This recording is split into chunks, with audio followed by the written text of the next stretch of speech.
All right, Aaron, thank you so much. City Council is approving the Rochester International Airport proposal of creating more flight options for MedCity flyers. By a unanimous vote, City Council members are saying yes to allocating around $1.5 million to adding direct flights to Orlando and Phoenix. This money is creating a revenue guarantee, allowing an airline to bring the new routes to RST. KIMT News 3's Brandon Cote was at the meeting tonight, and he joins us here in studio. And Brandon, when can we then expect to start seeing flights to Orlando and Phoenix?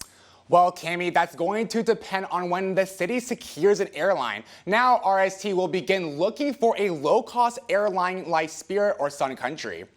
The city is now dedicating $1.5 million to these new routes. However, it does not mean all of it will be spent.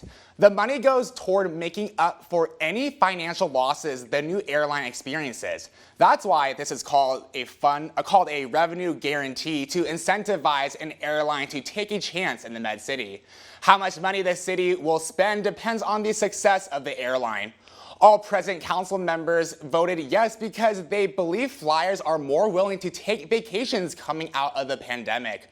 Although she does not get a vote, Mayor Norton spoke out against it. Mayor Norton says she does not believe enough flyers will take advantage of these new flight options.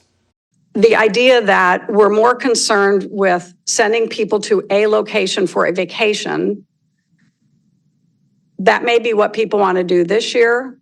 I have a really hard time saying everybody needs to go to Orlando for their vacation and we're going to offer you a cheap way to do it. That doesn't feel good to me.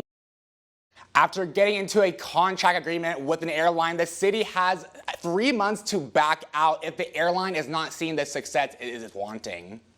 Okay, so Brandon, this was my first question to you before we get to the next thing that happened at the meeting. The cost of those flights, was that touched on at all? Because sometimes it feels like they're so expensive at RST. That's true, but no, it wasn't really touched on at all because it's just so early in the process, and that's going to really depend on which airline is wanting to come to Rochester.